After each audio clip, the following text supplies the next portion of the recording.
Hello, children. Let us start motion in one dimension.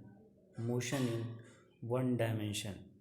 So, what is motion in one dimension? We are going to start this new chapter. Its name is motion in one dimension. So, first of all, we should see its description of the chapter name, motion in one dimension. Motion, you all are knowing. In one dimension, motion in one dimension means the dimension, one dimension, two dimension, three dimension, these types of motions are there.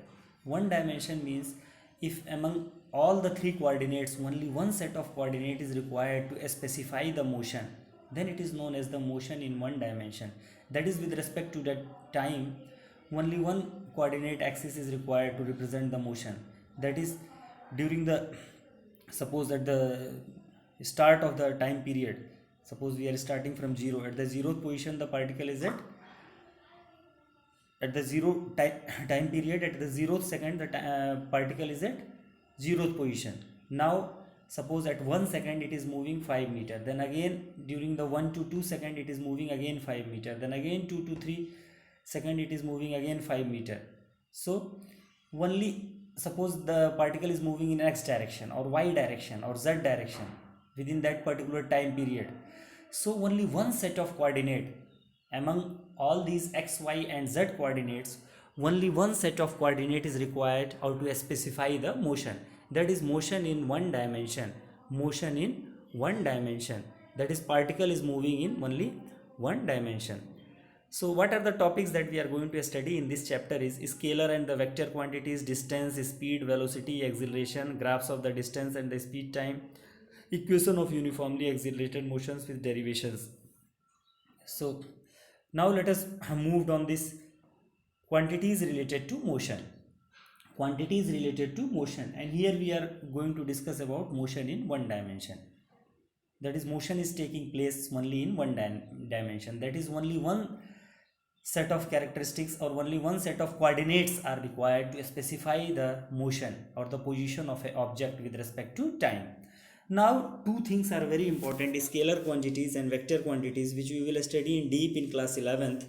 But the basic introduction, you should know what is scalar quantities and what are vector quantities. So scalar quantities are those quantities scalar quantities are those quantities which are having only magnitude, and vector quantities are those quantities which are having magnitude as well as direction also, so suppose I am telling 5 meter, so it is a scalar, just 5. Suppose I am telling 5 meter due east, 5 meter due west, so it is a vector because we are specifying the direction also with that one. So these are the basic difference between the scalar and the vector quantities, and the scalar quantities are simply written. Suppose a equals to 5 meter, so that variable a denotes this scalar quantity 5 meter, so we have designated a as 5 meter, so a will be written like that only, a equals to 5 meter. Now suppose we are making one line above the letter a and we are just marking arrow, so that denotes the vector. So vector a we are writing and we are just making one small line above that a and we are making one arrow sign, so that denotes vector a. So we will write vector a equals to 5 meter due east, 5 meter due east. So vector quantities are represented by this arrow, okay. So scalar quantities are the physical quantities and have only magnitude.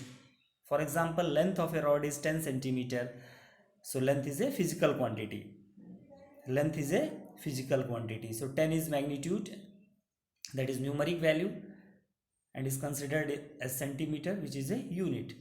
Now examples of the scalar quantities are mass, time, distance, density, speed, angle, energy, work, pressure, power, charge, resistance, mechanical advantage, and many more. Only arithmetic methods are applicable for addition, subtraction, multiplication, and division of scalar quantity. We are not applying the vector algebra. Vector quantities, so those quantities which are having magnitude as well as direction, okay. So to represent a vector quantity, we need a magnitude as well as direction. So that is displacement, velocity, acceleration, force, moment of force, momentum, impulse, weight, temperature gradient, electric field intensity, intensity of the magnetic field, electric dipole, moment, and many more are there that may be classified as vectors, or that may be classified as scalars. Many quantities are there. So scalars and vectors are these two types of quantities are there basically. So distance and displacement, speed and velocity. So how they are differing to each other? So distance, suppose I am telling, just now I have told you distance 5 meter. So distance 5 meter, that is a scalar quantity.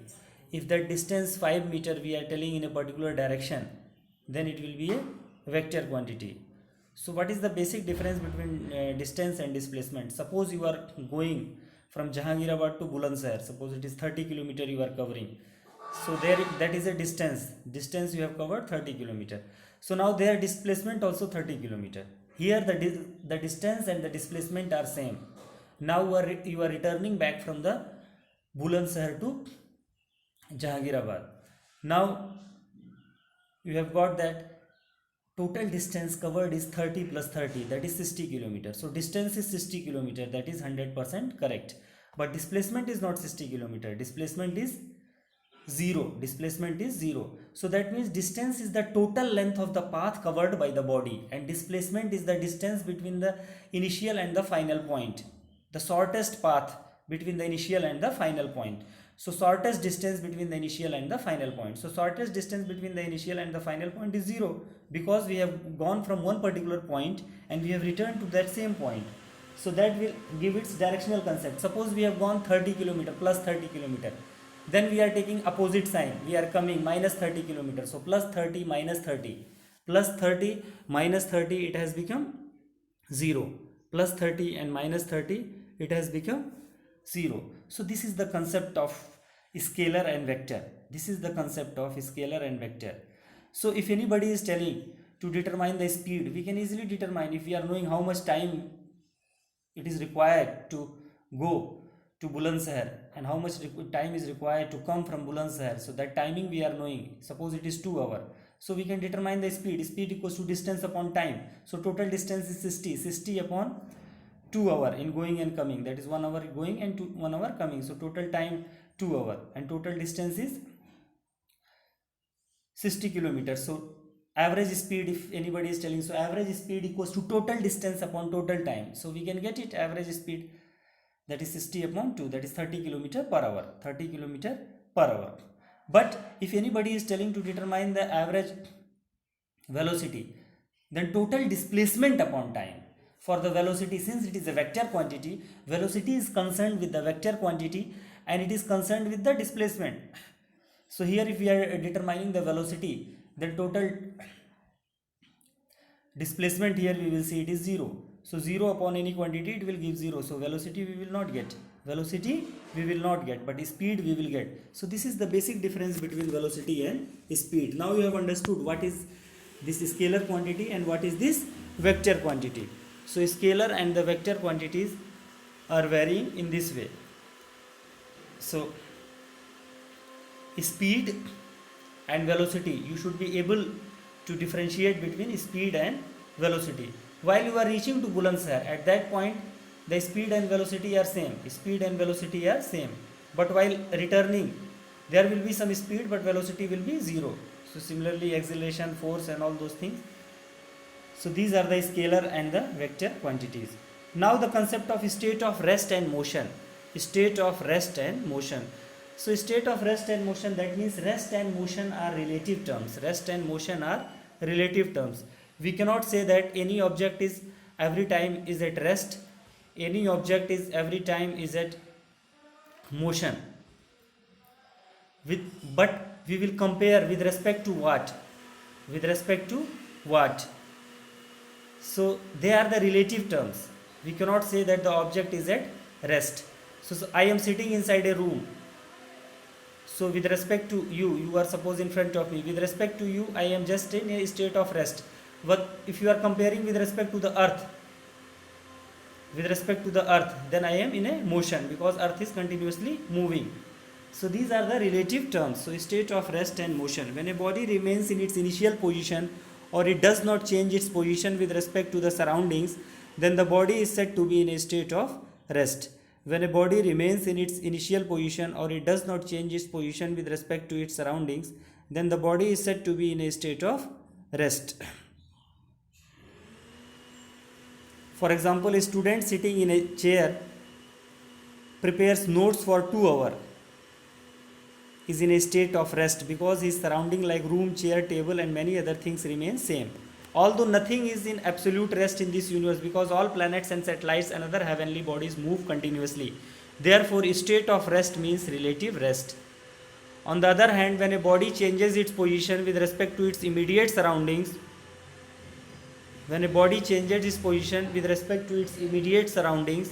then the body is said to be in a state of motion, like a moving object.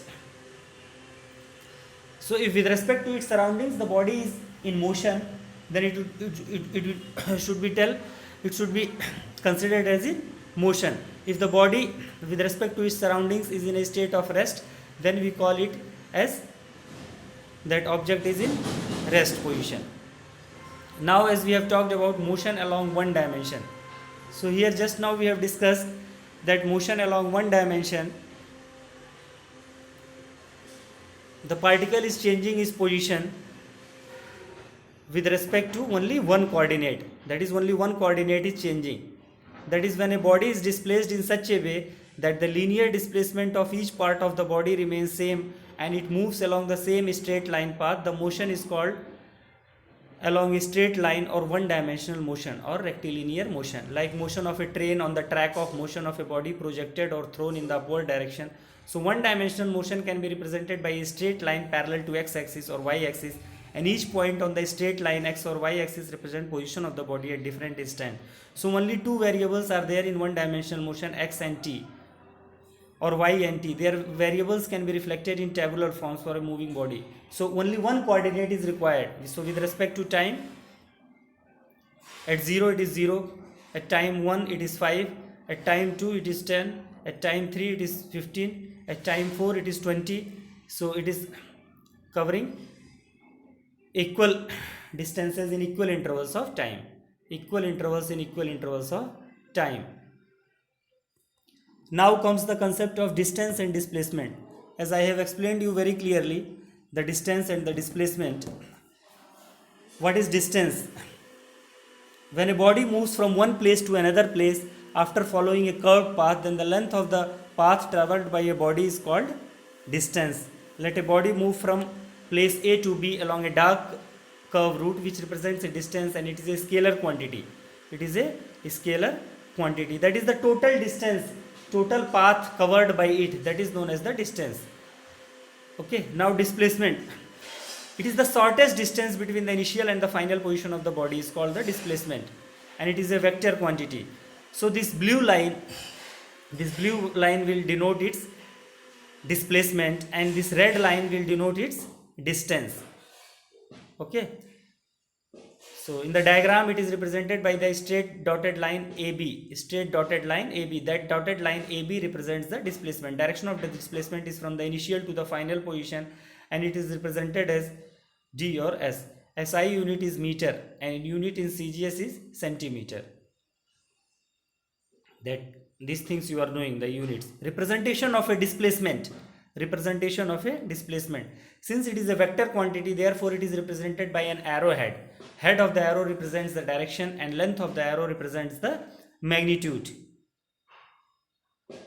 A body moves 40 meters towards east from the starting point A to the final point B, that is 20 meters. So here one more example is given. Let a body moves 4 km towards east and takes a left turn and 3 km towards north. Therefore, total distance covered is 7 km. 4 plus 3, 7 km. But displacement is only 5 km along AC.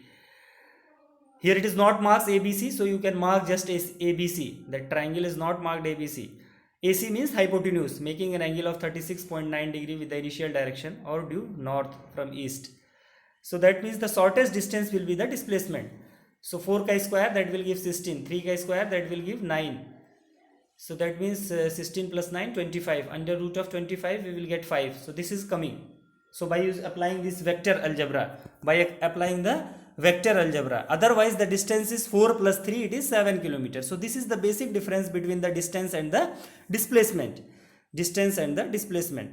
So there is one specific law in vector algebra, that if two vectors are represented in magnitude and direction by the two sides of a triangle taken in the same direction matlab you see just anti-clockwise, two arrows you see, they are in the anti-clockwise direction.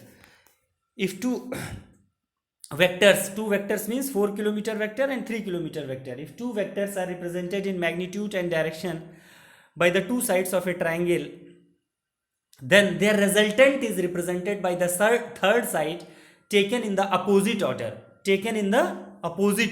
If you want, you can note down this point. If two vectors are represented in magnitude and direction by the two sides of a triangle, then its resultant will be represented by the third side taken in the opposite order. So that means 4 kilometer and 3 kilometer, its resultant will be 5 kilometer. So see its direction, 4 kilometer and 3 kilometer taken in the same sense or the same order, that is anti-clockwise, and resultant you see just see opposite direction, that is arrow is from this side, that is clockwise direction. If you will make just a curve, then it will be a clockwise direction.